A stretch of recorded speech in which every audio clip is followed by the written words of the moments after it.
ফেনীর সোনাগাজীতে মাদ্রাসা ছাত্রীকে আগুনে ঝলসে দেওয়ার মামলায় অধ্যক্ষ সিরাজউদ্দৌলা সহ ৩ আসামিকে রিমান্ড শুনানির জন্য কারাগার থেকে আদালতে নেওয়া হয়েছে। এদের মধ্যে একজন নুসরাত রাফির সহপাঠী, যার নাম পুলিশ বলছে উম্মে সুলতানা পপি। এই মুহূর্তে আদালতের সামনে রয়েছে রিপোর্টার আতিয়ার সজল। বিস্তারিত জানতে সরাসরি চলে যাচ্ছি তার কাছে। সজল। হ্যাঁ মৌ, আপনি যেমনটি বলছিলেন, আমি এখন রয়েছি ফেনীর সেই আদালত প্রাঙ্গণে, যেখানে কিছুক্ষণ আগেই এখানকার যে চিফ জুডিশিয়াল ম্যাজিস্ট্রেট রয়েছে মোহাম্মদ শরাফুদ্দিন, সেই শরাফুদ্দিনের আদালতে তাকে তোলানো হয়েছে, যেখানে গতকালকে একই আবেদনের প্রেক্ষিতে 4 আসামিকে 7 দিনের আবেদনের প্রেক্ষিতে পুলিশের আদালত 5 দিনের আবেদন রিমান্ড আবেদন মঞ্জুর করেছিল। সেই আবেদনের প্রেক্ষিতে আজকে এই 3 জনের শুনানি চলছে। সেই 3 জন হচ্ছে অধ্যক্ষ এস.এম. সিরাজউদ্দৌলা, প্রভাষক একই মাদ্রাসার আফসার উদ্দিন এবং এক সহপাঠী আরিফ। তাদের শুনানি চলছে। কিছুক্ষণ মধ্যে হয়তো আমরা কি আদেশ হয় সেটা জানতে পারবো। আপনাকে যদি জানিয়ে রাখি যে এই ঘটনায় গতকাল রাতে উম্মে সুলতানা পপি এবং জোবায়ের আহমেদ নামে 2 জনকে আটক দেখানো হয়েছে, যার মধ্যে জোবায়ের আহমেদ এই ঘটনায় এজাহারভুক্ত আসামি, এবং তাদের 2 জনকেও কিছুক্ষণের মধ্যে হয়তো পাওয়ার পরে আমাদের ক্ষেত্রে তদন্তকারী কর্মকর্তা রয়েছে এই মামলার মোহাম্মদ কামাল হোসেন, অধীর তদন্ত সোনাগাজী মডেল থানার, তিনি জানিয়েছেন তাদেরকেও 5 দিনের রিমান্ড চেয়ে আবেদন করে হয়তো কোর্টে পাঠানো হবে।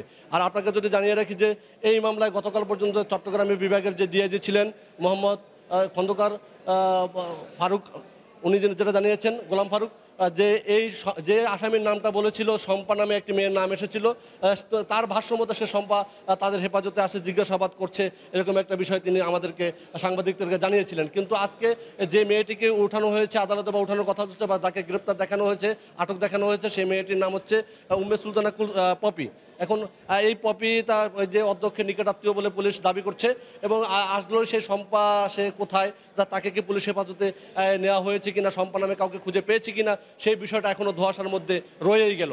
আর আপনাকে যদি জানিয়ে রাখি যে এই মামলার যে বাদী রয়েছে নোমান, যে রাফির বড় ভাই, যে 8 জনকে আসামি করে মামলা দিয়েছিল, তার মধ্যে এখনও 5 জন আসামি পলাতক রয়েছে।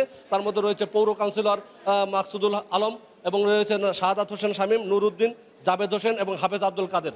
এরা এখনও ধরাছোঁয়ার বাইরে রয়েছে, যারা কিনা এই মাদ্রাসার শিক্ষক যখন শ্লীলতাহানির ঘটনায় কারাগারে ছিলেন, তখন তারা এই মাদ্রাসা সিরাজউদ্দৌলা মুক্তি পরিষদ নামে পরিষদ গঠন করে বিভিন্ন ধরনের কর্মকাণ্ড চালিয়েছেন, মানববন্ধন করেছেন, এবং তার স্বতন্ত্র এবং স্থানীয় দাবি করেছেন তাদেরকে দ্রুত আইনের আওতায় আনতে পারলে হয়তো এই ঘটনা দ্রুত জট খুলবে।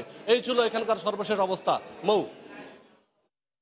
ফেনীর সোনাগাজীতে মাদ্রাসা ছাত্রীকে আগুনে ঝলসে দেওয়ার মামলায় গ্রেফতারকৃত 3 আসামিকে রিমান্ড শুনানির জন্য কারাগার থেকে আদালতে নেওয়া হয়েছে। আদালত প্রাঙ্গণ থেকে সে খবরই জানাতে আমাদের সঙ্গে যুক্ত হয়েছিলেন সহকর্মী আতিয়ার সজল।